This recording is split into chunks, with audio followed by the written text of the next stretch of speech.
O segredo milenar. A verdadeira localização da Arca da Aliança.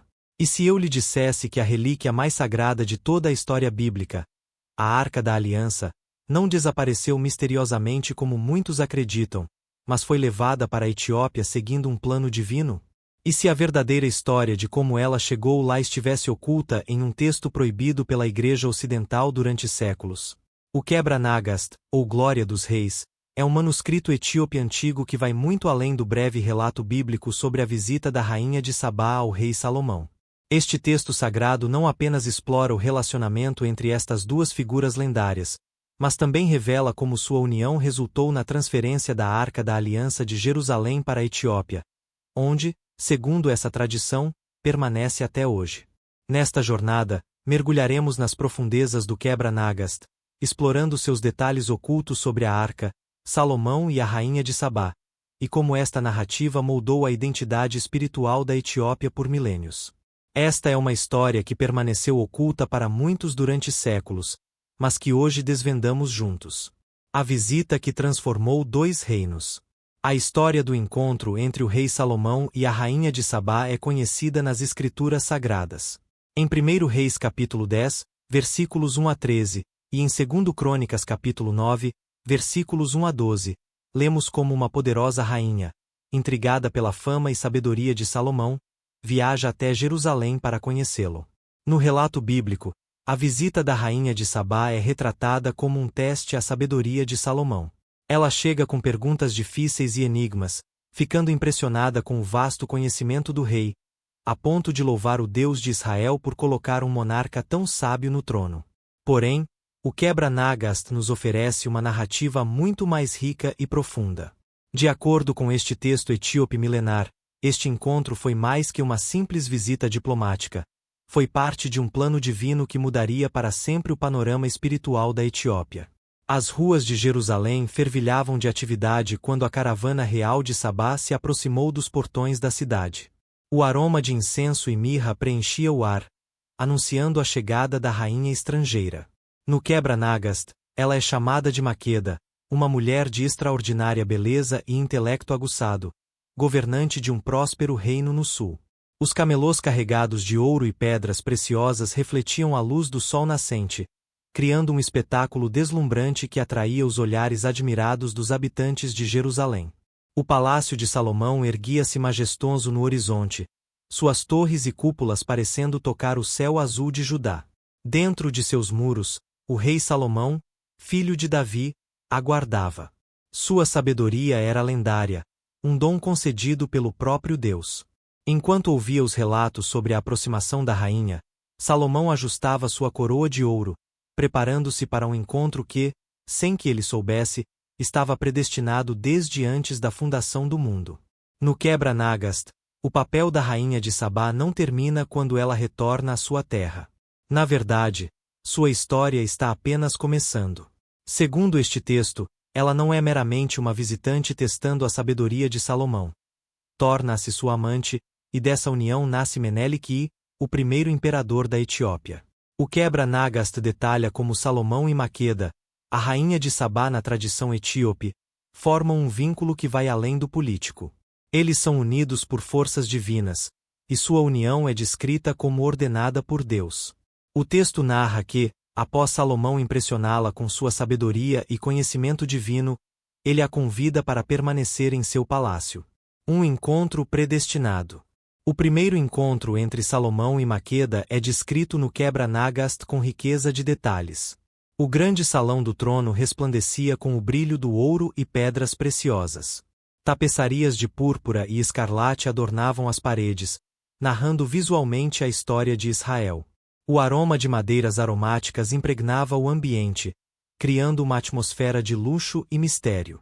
Quando Maqueda entrou no salão, o silêncio caiu sobre a corte.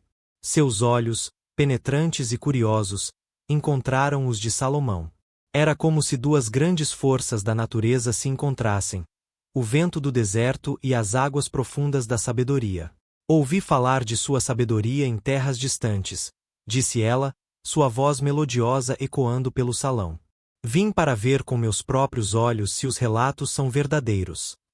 Salomão, cujos olhos refletiam a luz de 1000 lâmpadas, sorriu com serenidade. A verdadeira sabedoria, respondeu ele, não está em conhecer todas as respostas, mas em saber fazer as perguntas certas. Assim começou uma troca de ideias e enigmas que se estenderia por dias. Maqueda apresentou a Salomão os mistérios mais profundos de seu reino, e ele os desvendou um por um, com a facilidade de quem lê um livro aberto. Mas ele fez mais que isso. Revelou a ela o conhecimento do Deus único, Criador do céu e da terra. À medida que os dias se transformavam em semanas, o relacionamento entre o rei e a rainha aprofundava-se. Não eram apenas duas mentes brilhantes se encontrando, mas duas almas reconhecendo-se mutuamente, como predestinadas a se unirem desde o início dos tempos.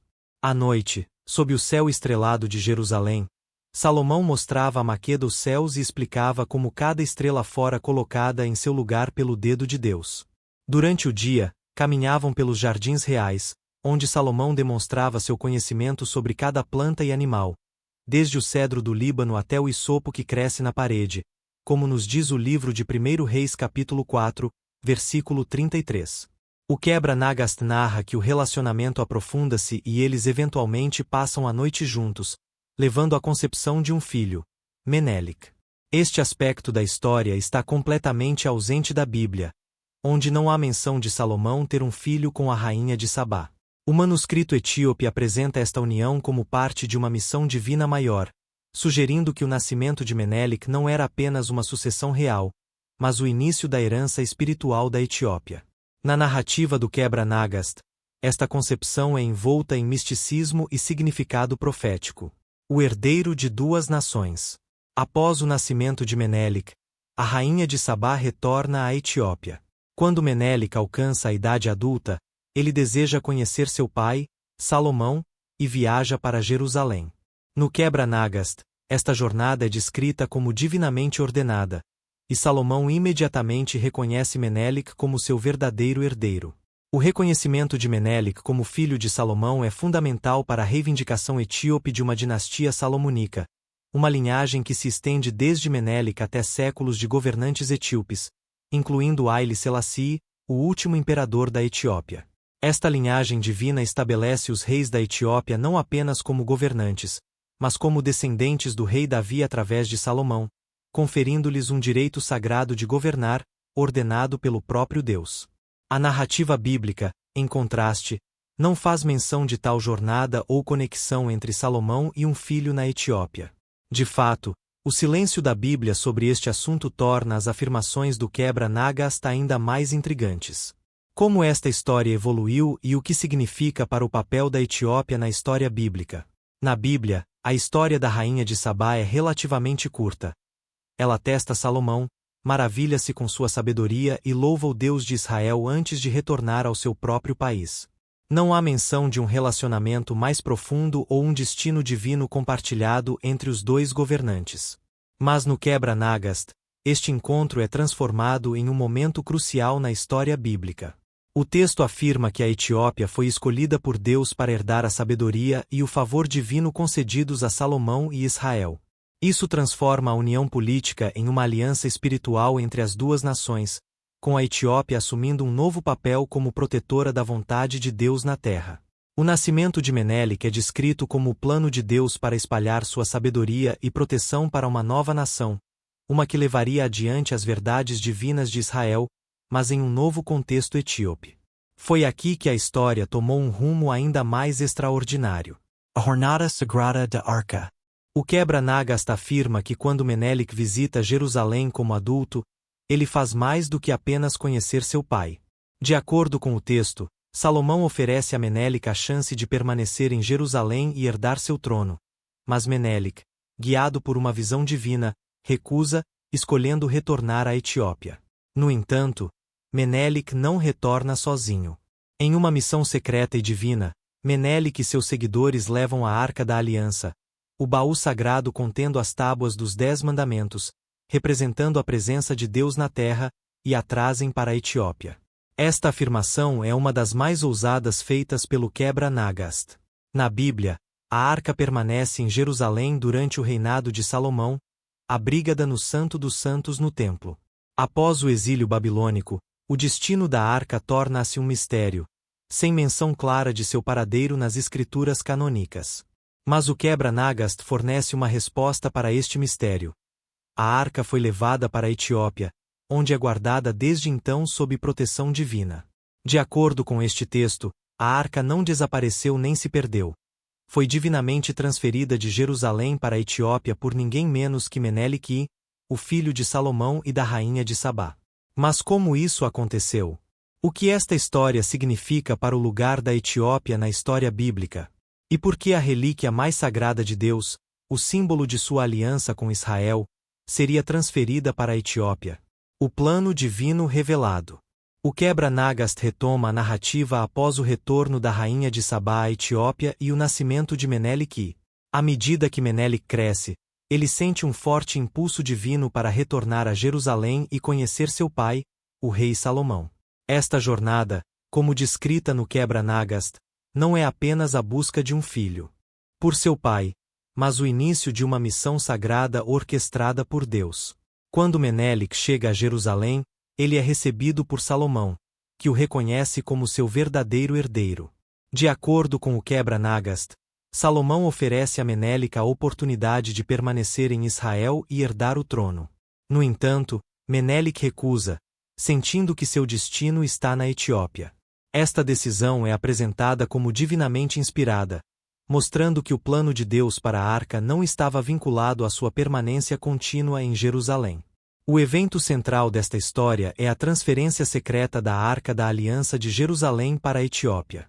O Quebra-Nagast afirma que, enquanto Menelik se preparava para retornar à sua terra natal, um grupo de sacerdotes e seguidores, sob orientação divina, decidiu levar a Arca da Aliança com eles.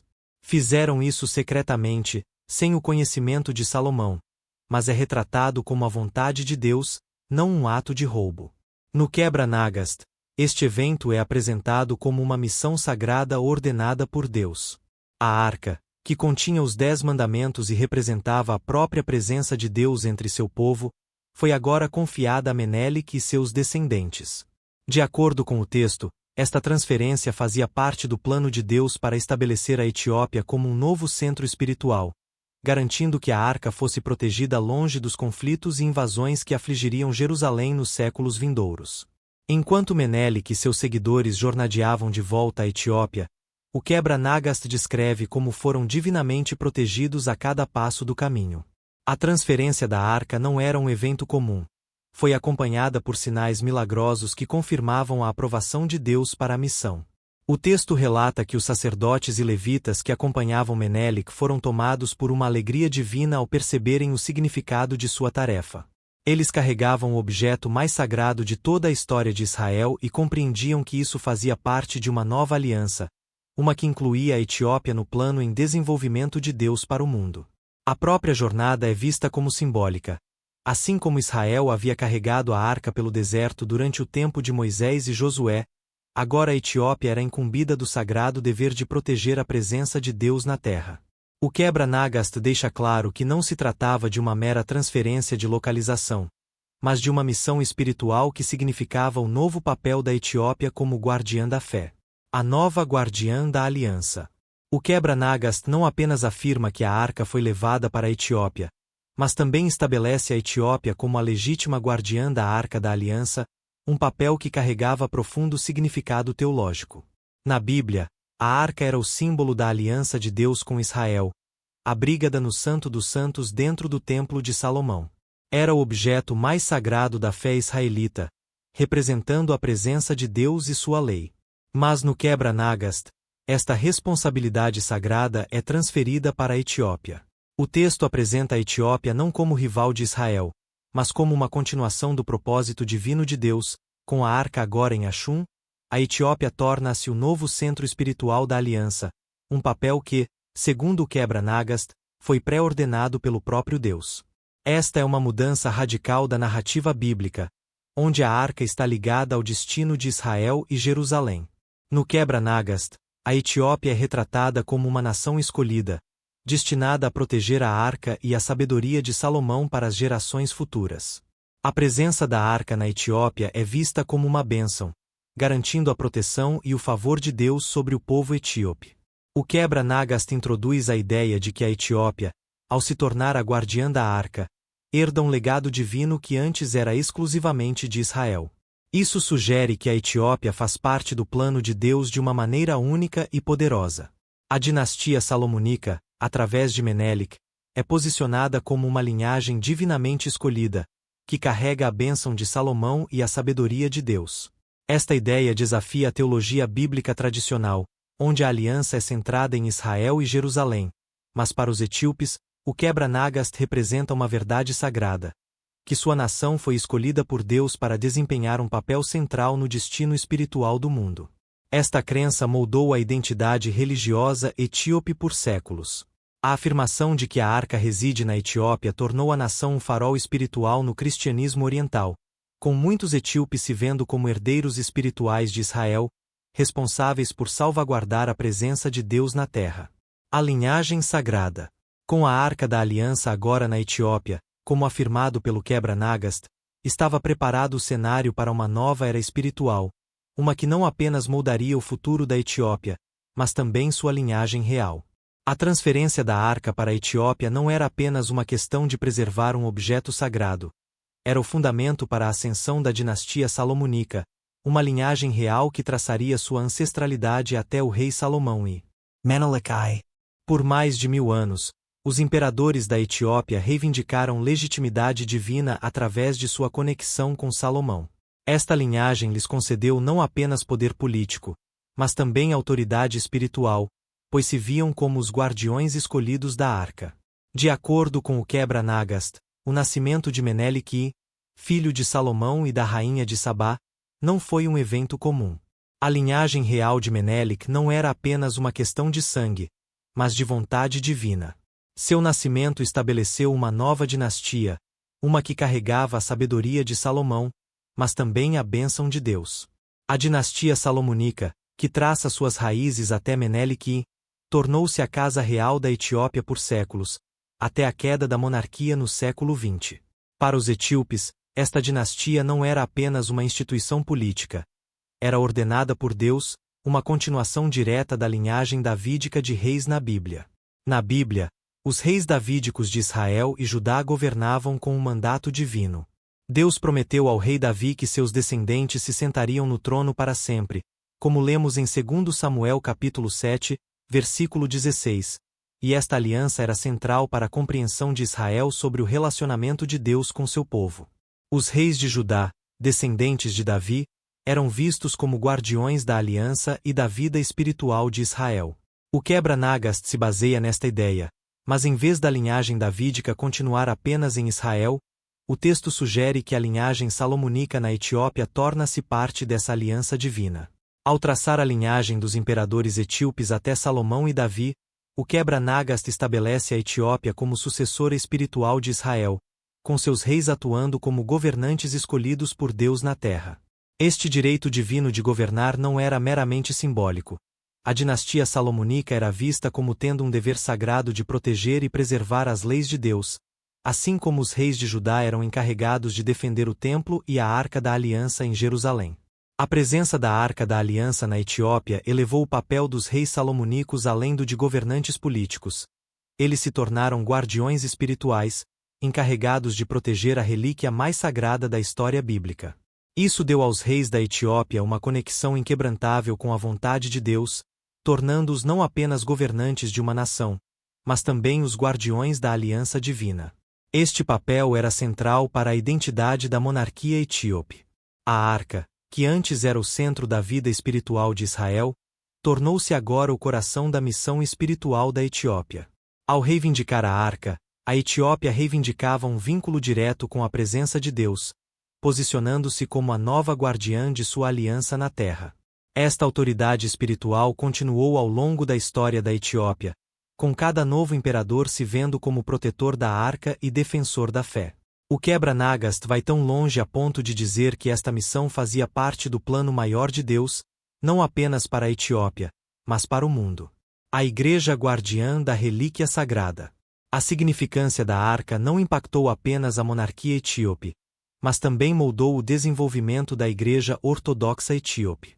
A Igreja, que traça suas origens até os primeiros dias do cristianismo, vê a arca como uma relíquia sagrada e uma parte central de sua herança espiritual. O Quebra-Nagast afirma que a arca ainda está na Etiópia, abrigada na Igreja de Nossa Senhora Maria de Sião, em Axum. Por séculos, a Igreja Ortodoxa Etíope afirmou ser a guardiã da arca, e esta crença permanece central para a fé de muitos etíopes. A arca é considerada tão sagrada que apenas um monge guardião tem permissão para vê-la, e acredita-se que sua presença traz proteção divina para toda a nação. Esta relação entre a dinastia salomônica, a arca e a Igreja etíope criou uma poderosa aliança espiritual. Os reis governavam com a bênção de Deus, e a Igreja garantia que a fé do povo permanecesse centrada em seu papel como guardiões da aliança de Deus. O Quebra-Nagast não apenas olha para o passado, mas também para o futuro. O texto sugere que o papel da Etiópia como guardiã da arca faz parte de uma profecia divina maior. A Etiópia, segundo o texto, está destinada a desempenhar um papel central nos tempos finais, quando a Arca da Aliança será revelada ao mundo. Esta crença moldou a identidade religiosa da Etiópia por séculos. O Quebra-Nagast afirma que o destino da Etiópia está ligado à arca, e que a dinastia salomônica foi estabelecida para protegê-la até o momento designado. Para muitos etíopes, isso não é apenas uma crença histórica, é uma profecia viva, uma que continua a influenciar a compreensão da nação sobre sua missão espiritual. A dinastia salomônica governou a Etiópia por séculos, com cada imperador traçando sua linhagem até o rei Salomão e Menelik I. No entanto, em 1974, a monarquia caiu, e a Etiópia fez a transição para uma república. O último imperador, Haile Selassie I, foi deposto, encerrando a monarquia mais duradoura da história. Para muitos, a queda da dinastia salomônica levantou questões sobre o destino divino da Etiópia. Se os reis foram escolhidos para proteger a arca, o que esta mudança no poder político significava para o papel espiritual da Etiópia? Alguns veem a queda da monarquia como parte de uma nova fase na missão espiritual da Etiópia, enquanto outros acreditam que a queda da monarquia foi um revés temporário, com a Etiópia ainda destinada a desempenhar um papel nos tempos finais. Apesar do fim da monarquia, a crença na presença da arca na Etiópia permanece forte. A Igreja de Nossa Senhora Maria de Sião continua a guardar a arca, e a Igreja Ortodoxa Etíope ainda se vê como a guardiã espiritual da Aliança de Deus. O futuro da Arca da Aliança. O que o futuro reserva para a Arca da Aliança? O papel da Etiópia em guardar a arca poderia fazer parte de uma profecia maior ainda por se cumprir? O Quebra-Nagast nos deixa com mais que apenas uma narrativa histórica.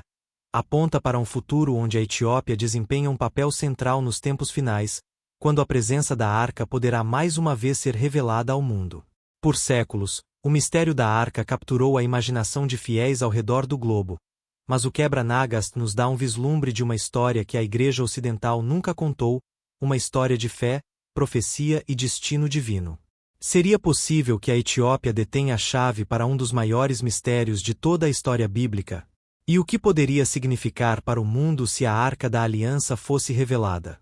Reflexões finais. Ao refletirmos sobre esta extraordinária narrativa, somos confrontados com questões profundas sobre fé, história e herança espiritual. O Quebra-Nagast nos desafia a considerar uma perspectiva alternativa sobre um dos mais intrigantes mistérios bíblicos, o destino da Arca da Aliança. Esta história nos recorda que a compreensão da história sagrada é frequentemente mais complexa e multifacetada do que imaginamos. Tradições diferentes preservam narrativas distintas, cada uma carregando verdades importantes sobre a relação entre Deus e a humanidade. 3 lições fundamentais emergem desta narrativa. Primeiro, as ligações espirituais entre povos e nações transcendem fronteiras geográficas e temporais.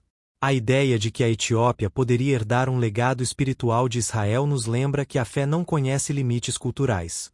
Segundo, objetos e símbolos sagrados carregam poder não apenas por sua forma física, mas pelo significado espiritual que incorporam. A arca representava a presença de Deus entre seu povo, independentemente de sua localização geográfica. Terceiro, A fé muitas vezes encontra expressão em narrativas que entrelaçam história, mito e significado espiritual.